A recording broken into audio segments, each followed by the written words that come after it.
Assalamualaikum warahmatullahi wabarakatuh. Alhamdulillah, assalatu wassalamu ala rasulillah wa ala alihi wa sahbihi wa wala ba'du. Teman sekalian, saya Happy Andi Bastoni. Kita ketemu lagi di program Belajar Sirah lewat video. Pada pertemuan kali ini kita akan bahas tentang agama-agama bangsa Arab jelang Nabi dilahirkan. Tema ini penting untuk kita bahas agar kita tahu bagaimana kepercayaan bangsa Arab jahiliyah pada jelang Nabi SAW dilahirkan di Makkah Al-Mukarramah. Secara umum awalnya bangsa Arab Makkah, Madinah, di tanah Hijaz khususnya adalah penganut murni ajaran Nabi Ibrahim alaihissalam. Karena kita tahu Nabi Ismail alaihissalam pernah kita bahas pada video-video sebelumnya, diletakkan oleh Ibrahim alaihissalam atas perintah Allah di Makkah Al-Mukarramah bersama ibundanya Hajar.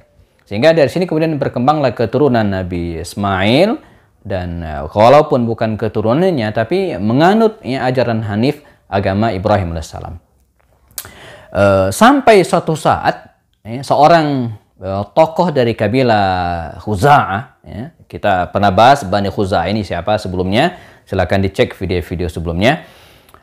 Amr bin Luhai namanya. Dalam sebuah perjalanan bisnis dia pergi ke Syam.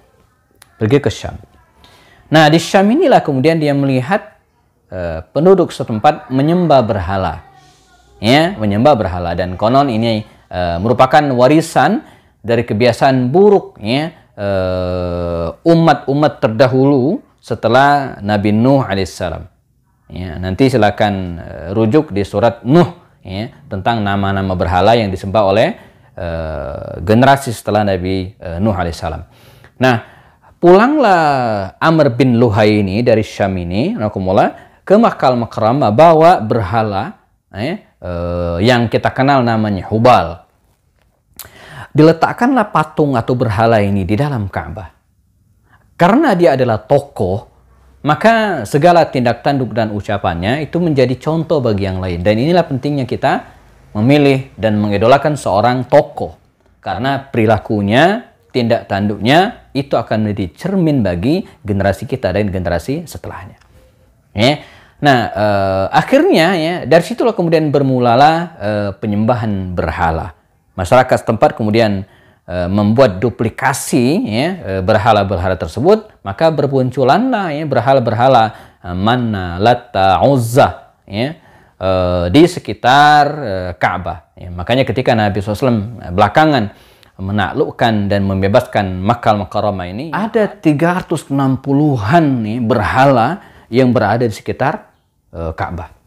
Nah, ini menunjukkan bahwa mayoritas masyarakat Hijaz, Makkah khususnya, kehidupan agama mereka adalah menyembah berhala. Walaupun masih ada sisa-sisa dari beberapa tokoh yang masih menganut ajaran Nabi Ibrahim alaihissalam, dan ini akan kita bahas dalam kajian terpisah.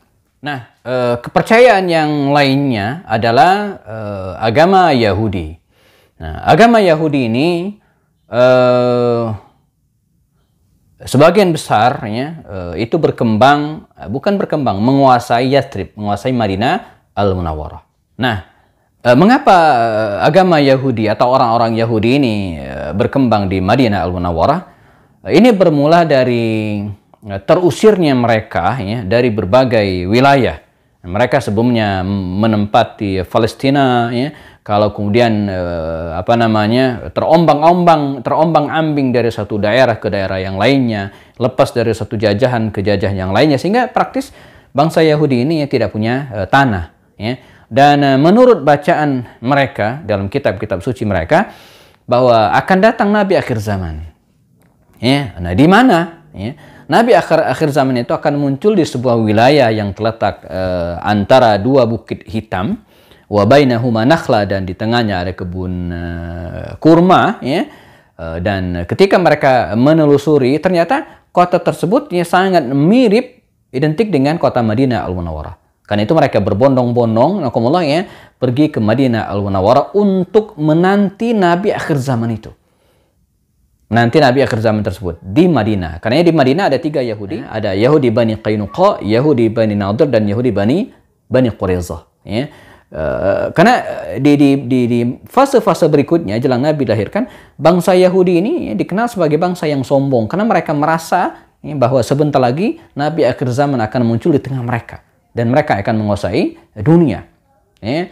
Sehingga ada cerita suatu saat ada seorang tokoh Yahudi ini pergi ke Makkah Al-Mukarramah, dan entah mungkin dicurangi atau kemudian disakiti dan seterusnya, yang ditipu ya, maka dengan lantang dia mengatakan, ya, wahai kalian ya penduduk Makkah, itu ya, tunggulah ya, kemunculan kami ya, kami akan datang lagi kepada anda ya, ma'al mau'ud ya, bersama dengan mau'ud. Al-mau'ud artinya orang yang dijanjikan Nabi akhir zaman, dan Allah akan menghancurkan kalian seperti Allah menghancurkan kaum Ad dan Samud. Demikian dia mengancam. Jadi mereka adalah orang-orang yang sombong dan eksklusif, ya, merasa benar sendiri, ya, dan mayoritas berada di Madinah, ya, walaupun ya, sebagian ada di Yaman, tapi tidak banyak.